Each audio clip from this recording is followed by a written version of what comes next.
It's because I'm sick of the harassment. Every time I open the door to one of your offices, they are filming me.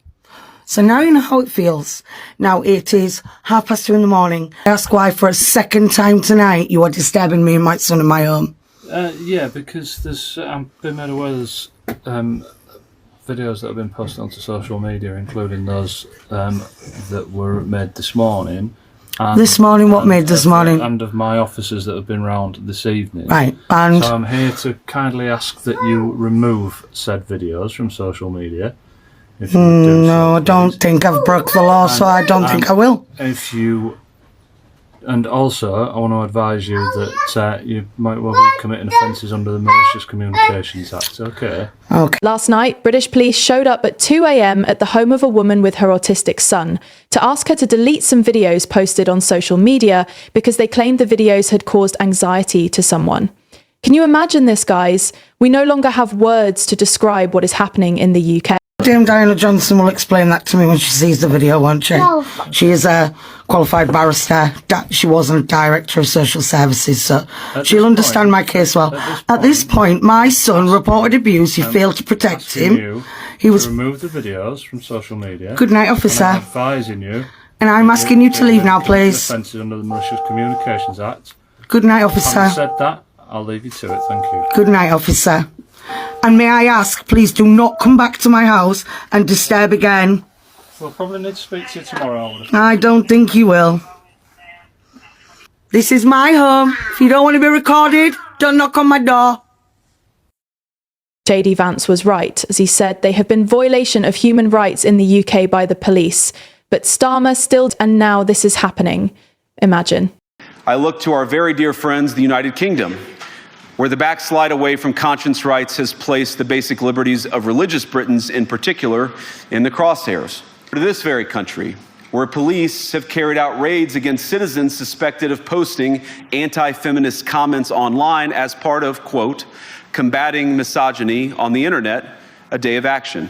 Well, before we cover all this in full, if you've not already, subscribe to our channel and ring the bell, as you won't see this in the mainstream media. Last night, a shocking incident unfolded in the United Kingdom that raises serious questions about personal freedoms, the role of law enforcement, and the impact of social media on our lives. At 2 a.m, British police arrived at the home of a woman and her autistic son to demand the deletion of videos she had posted on social media. The police claimed that these videos had caused anxiety to someone, illustrating a disturbing intersection of social media, mental health, and policing that many are beginning to find alarming. Imagine being in the shoes of this mother, who was confronted by law enforcement officers in the middle of the night. The intrusion into her home, particularly at such an ungodly hour, raises fundamental questions about the powers of the police and the boundaries of personal expression. It is not just about the videos, it is about the broader implications of state authority over individual rights. The videos in question likely reflected her daily life or the challenges she faces as a parent of an autistic child. In the age of social media, sharing personal experiences has become a common way for individuals to connect, seek support, and raise awareness about various issues, including autism. However, the police's demand for the deletion of these videos suggests a chilling effect on free expression and raises concerns about who gets to decide what constitutes acceptable content. JD Vance, a prominent political figure, has long argued that the erosion of human rights in the UK is a pressing issue.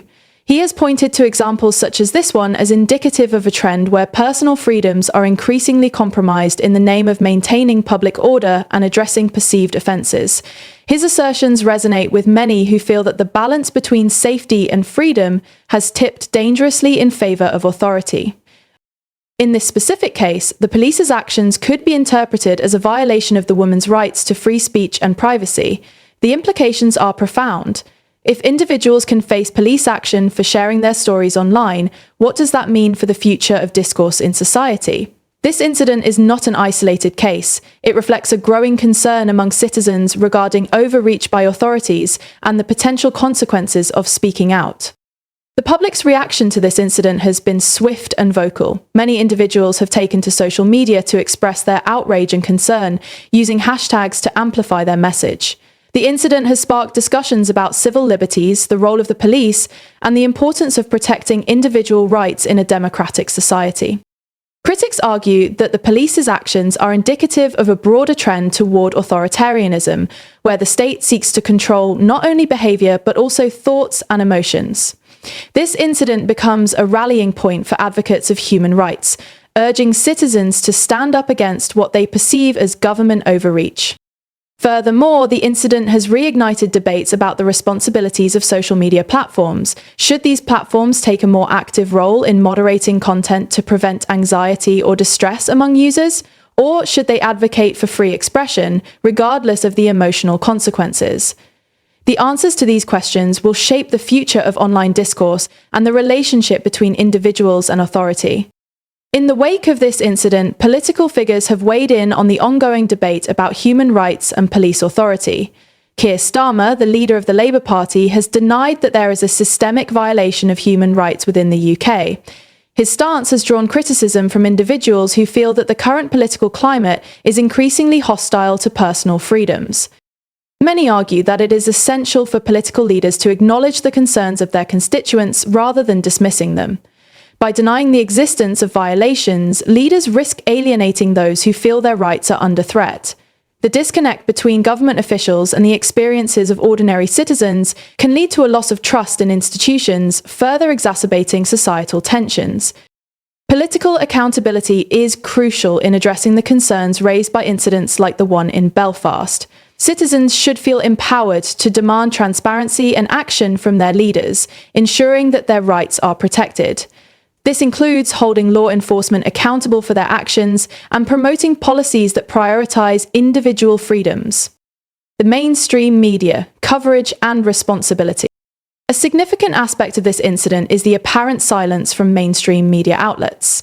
Many individuals have noted that such stories often go unreported, leaving citizens unaware of the challenges faced by their fellow countrymen.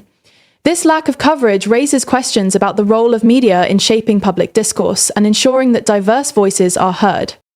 The responsibility of the media extends beyond mere reporting. It includes fostering informed discussions about critical issues affecting society. By sidelining stories that highlight violations of rights or police overreach, the media risks perpetuating a narrative that downplays the urgency of these concerns. In a time when misinformation and sensationalism dominate headlines, the need for responsible journalism has never been more pressing. Media outlets should strive to provide balanced coverage that amplifies the voices of those affected by state actions and holds authorities accountable for their decisions.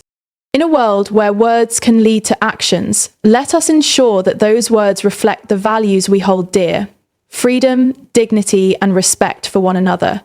The time for dialogue is now, and it is imperative that we listen, learn, and act to protect the rights of all individuals in the UK and beyond.